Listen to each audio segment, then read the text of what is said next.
ആദ്യത്തെ അപ്ഡേറ്റ് എന്ന് പറയുന്നത് WWE ഒരു കൊഴിഞ്ഞുപോക്കുമായിട്ട് ബന്ധപ്പെട്ടുള്ള ഒരു അപ്ഡേറ്റാണ്. കൈല ബ്രാക്സ്റ്റൺ എന്ന് പറയുന്ന താരത്തെ നിങ്ങൾക്ക് എല്ലാവർക്കും അറിയായിരിക്കും. എന്തായാലും ആ ഒരു താരം WWE വിടാൻ പോവുകയാണ്. ബാക്ക് സ്റ്റേജ് ഇൻ്റർവ്യൂവറാണ്. ഒരു സമയത്ത് റിംഗ് അനൗൺസറുമായിട്ട് ഒരു വർക്ക് ചെയ്തിട്ടുണ്ട്. ആ തുടക്ക സമയത്തൊക്കെ എന്തായാലും 8 വർഷത്തെ ജേർണിയാണ് എൻഡാകാൻ പോകുന്നതെന്ന് അവർ തന്നെ സോഷ്യൽ മീഡിയയിലൂടെ അറിയിച്ചൊരു കാര്യമാണ്.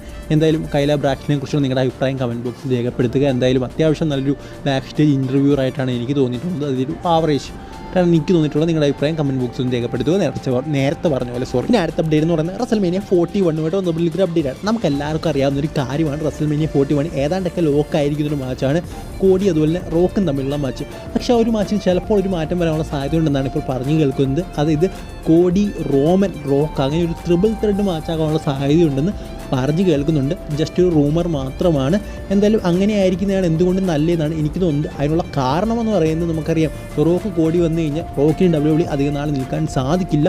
അതുകൊണ്ട് തന്നെ ഉറപ്പായിട്ടും കോടി വിജയിക്ക് നമുക്ക് ഏതാണ്ടൊക്കെ ഉറപ്പാക്കാൻ സാധിക്കും. ബട്ട് ഇതൊരു ട്രിപ്പിൾ ത്രെഡ് മാച്ചാണെങ്കിൽ ആര് വേണമെങ്കിലും വിജയിക്കാം. അതായത് റോക്ക് വെച്ച് നമ്മുടെ കോഡിയോ റോമനോ ആര് വേണമെങ്കിലും വിജയിക്കാൻ ഉള്ള സാധ്യതകൾ നമുക്കവിടെ കാണാൻ സാധിക്കും. സോ എന്തുകൊണ്ട് ഒരു ട്രിപ്പിൾ ത്രെഡ് മാച്ച് ആയിരിക്കുന്നതാണ് നല്ലതെന്നാണ് എൻ്റെ ഒരു അഭിപ്രായം. പിന്നെ മറ്റൊരു മാച്ച്, അതായത് Day 2 ഈ ഒരു മാച്ച് നടക്കുന്നത്. Day 1 സെത്ത് റോളിൻസ് അതുപോലെ തന്നെ ഡ്രൂ മക്കിൻഡിയർ CM Punk ഈ ഒരു ട്രിപ്പിൾ ത്രെഡ് മാച്ച് നടക്കാനുള്ള സാധ്യതയാണ് കാണാൻ സാധിക്കുന്നത്. അതായത് റസൽമേനിയ 41 ചിലപ്പോൾ 2 triple thread main event match ആയിരിക്കും നടക്കാൻ പോകുന്നത്.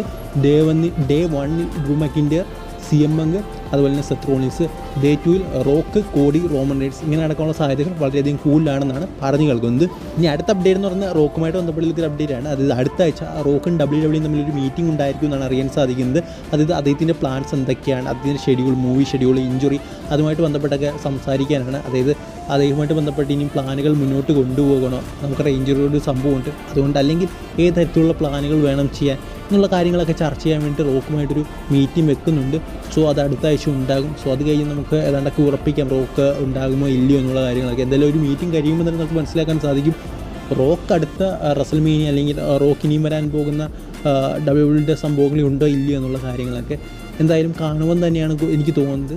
അദ്ദേഹത്തിന് ഇഞ്ചുറി ഒന്നും വലിയ രീതി എടുക്കാത്തൊരു വ്യക്തിയാണ്. അതായത് സിനിമയിൽ അഭിനയിക്കുന്ന സമയത്ത് അദ്ദേഹം ഇഞ്ചുറീസ് ഒന്നും വലിയ രീതി എടുക്കാറില്ല. പക്ഷേ WWE നമുക്കറിയാം എങ്ങനത്തെയാണെന്ന്, റസ്ലിംഗ് ആണ്. സോ ഇഞ്ചുറി വലിയൊരു കാര്യം തന്നെയാണ്. സോ അത് അദ്ദേഹം സീരിയസ് ആയിട്ട് എടുക്കുമോ ഇല്ലയോ എന്നുള്ളത് നമുക്ക് ആ ഒരു മീറ്റിംഗ് കഴിഞ്ഞ് എടുക്കാൻ സാധിക്കും. ഇനി അടുത്ത അപ്ഡേറ്റ് എന്ന് പറയുന്നത് എല്ലാവരും മറന്നിരിക്കുന്നൊരു കാര്യമാണെന്ന് തോന്നുന്നു. Money in the Bank qualification മാച്ചൊക്കെ WWE നടക്കുന്നുണ്ട്. എല്ലാവരും മറ്റു പല സ്റ്റോറിയുടെ പിറകിലായിട്ടാണ്. അതായത് Dominik Mysterio, Liv Morgan, Bloodline, Uncle Howdy അങ്ങനെയൊക്കെ പറഞ്ഞുകൊണ്ട് എല്ലാവരും ആ ഒരു രീതി ഇരിക്കുകയാണ്. എന്തായാലും അറിയാത്തവർക്കായിട്ട് Money in the Bank qualification match നടന്നുകൊണ്ടിരിക്കുകയാണ്. എന്തായാലും ഇതുവരെ ക്വാളിഫൈ ചെയ്ത് ആരൊക്കെയാണെന്ന് നമുക്ക് നോക്കാം. എന്തായാലും മണി ഇൻ ദ ബാങ്കിൽ മണി ഇൻ ദ ബാങ്കിലേക്ക് ക്വാളിഫൈ ചെയ്ത വ്യക്തി എന്ന് പറയുന്നത് കാർമെലോ ഹെയ്സ്, ജെയ് യൂസോ, അന്ത്രാഡെ തുടങ്ങിയവരാണ്. അതുപോലെ women's money in the bank match qualify ചെയ്തിരിക്കുന്നത് ചെൽസി ഗ്രീൻ അതുപോലെ തന്നെ യുസ്കൈ തുടങ്ങിയവരാണ്. എന്തായാലും ഇനിയും മാച്ച് നടക്കാനുണ്ട്.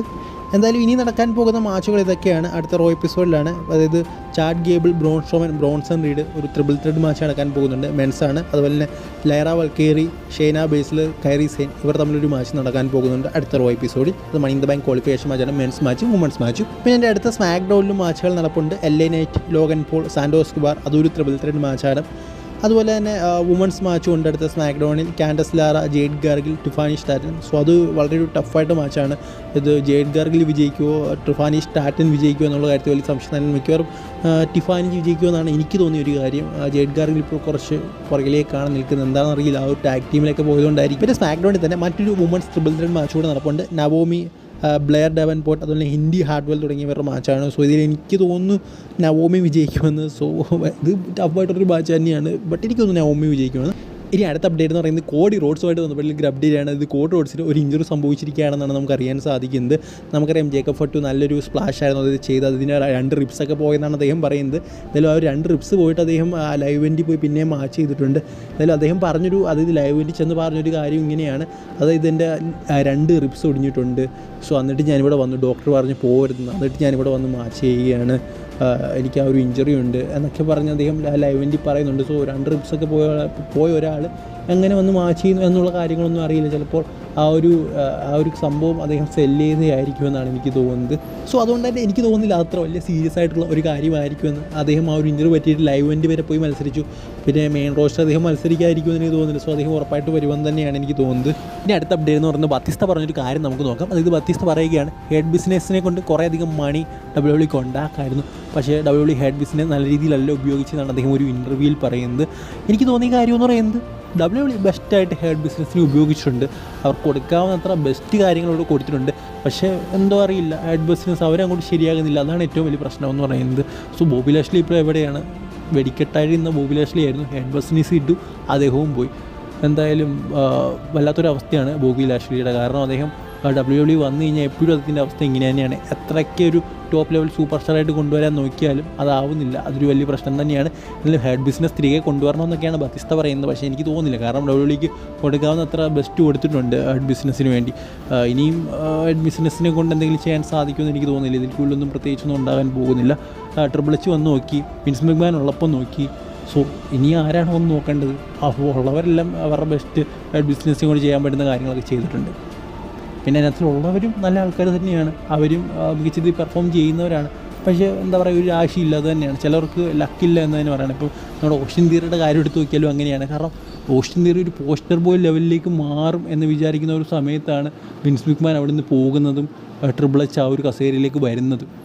അങ്ങനെ ഒരു എന്താ പറയുക, പോസ്റ്റർ ബോയ് ആകാൻ WWE ടോപ്പ് സൂപ്പർ സ്റ്റാർ ആകേണ്ട ഒരു പദവിയിൽ നിന്നാണ് ഓസ്റ്റിൻ തിയറി ഒന്നും അല്ലാതായി പോകുന്നത്. സോ അത് തന്നെ ഒരു വലിയ പ്രശ്നമാണ്. അതാണ് ലക്കില്ലായ്മ എന്ന് പറയുന്നത്. അതൊരു വലിയ ലക്കില്ലായ്മ തന്നെയാണ്. ഇനി അടുത്ത അപ്ഡേറ്റ് എന്ന് പറഞ്ഞാൽ നമ്മുടെ ജെഫ് ഹാർഡി പറഞ്ഞൊരു കാര്യമാണ്. അതായത് അദ്ദേഹം പറയുകയാണ് തനിക്ക് ഒരു വട്ടം കൂടി WWE വരണം, തൻ്റെ ബ്രദറായ മാറ്റ് ഹാർഡിയിലൂടെ. എന്നിട്ട് ഞങ്ങൾക്ക് രണ്ടുപേർക്കും ഒരു ടാഗ് ടീം റണ്ണൂടെ നടത്തണം. എന്നിട്ട് തനിക്ക് റെസ്ലിംഗിൽ നിന്ന് വിരമിക്കണമെന്നാണ് ഇപ്പോൾ ജെഫ് ഹാർഡി പറയുന്നത്. സോ എനിക്കും അങ്ങനെയാണ് തോന്നുന്നത്. ഒരു വട്ടോടെ വരണം, അവർ റൺ അവസാനിപ്പിക്കണമെന്നാണ് എൻ്റെ ഒരു അഭിപ്രായം. സോ ജെഫ് ഹാർഡിക്ക് നല്ല പുഷ് കൊടുക്കാൻ നോക്കിയതാണ്. അദ്ദേഹത്തിൻ്റെ കയ്യിരിപ്പാണ്, ചുമ്മാതെ വെള്ളം അടിച്ച് കറങ്ങി കിടന്ന്. അത് നല്ല കഴിവുണ്ട്, ബട്ട് ഇങ്ങനെ വെള്ളം അടിച്ച് കിടന്നിട്ട് എന്ത് ചെയ്യാനാണ്? ഉള്ള കരിയർ കൂടെ ഇല്ലാതാക്കുക. ഇത് പുള്ളിക്കാരൻ നേരത്തെ ഇതൊരു പരിപാടിയാണ്. മാറ്റ് ഹാർഡി അങ്ങനെ വെള്ളം അടിച്ച് ഓഫായിട്ട് കിടക്കുന്ന പരിപാടിയൊന്നുമില്ല. അദ്ദേഹവും കുടിക്കുകയൊക്കെ ചെയ്യുമായിരിക്കും. പക്ഷേ ഇങ്ങനെ വെള്ളം അടിച്ച് ഓഫായി കിടന്ന് ഓരോ മണ്ടത്തരങ്ങളൊക്കെ കാണിച്ച്. സോ അങ്ങനെയാണ് ജെഫ് ഹാർഡിയുടെ കരിയർ തന്നെ ഇല്ലാതെ. ഭയങ്കര ടാലൻ്റാണ്.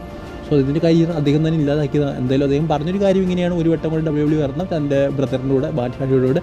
എന്നിട്ട് ഞങ്ങൾക്ക് ഒരു വട്ടം ടാഗ് ടീം റൺ നടത്തണം, എന്നിട്ട് തൻ്റെ റെസ്ലിംഗ് കരിയർ അവസാനിപ്പിക്കണമെന്നാണ് ജെഫ് ഹാർഡി പറഞ്ഞിരിക്കുന്നത്. സോ വരാൻ സാധിക്കട്ടെ. ഭയങ്കര കഴിവുള്ളൊരു വ്യക്തിയാണ്.